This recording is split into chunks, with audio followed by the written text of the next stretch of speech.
Have you ever wondered why Iran and Israel seem like enemies from a different era? Every few months, their names return to the headlines: missile threats, cyber attacks, political warnings. But what if I told you? This conflict runs deeper than we usually hear. This is not just about religion, land, or nuclear power.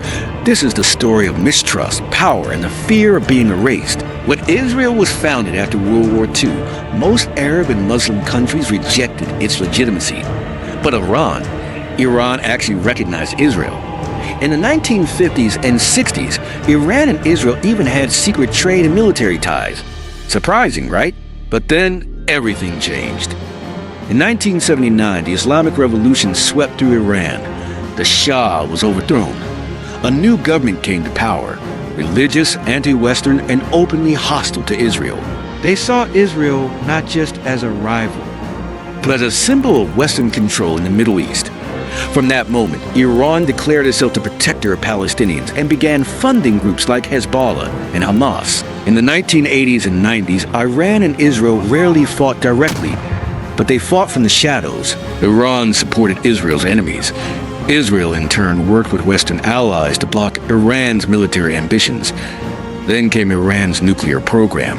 Israel saw it as an existential threat, a red line that must not be crossed. And so began the silent war: cyber attacks, assassinations of nuclear scientists, spy games played in silence. Today, the silence is breaking. From drone strikes in Syria to attacks on oil tankers, the conflict is no longer hidden. Iran continues to support anti-Israel groups. Israel continues to strike preemptively, sometimes even outside its own borders. Both sides say, "We're defending ourselves." But the world sees a dangerous dance, one misstep away from war. But what about the people? The citizens of Iran, tired of economic sanctions and political isolation.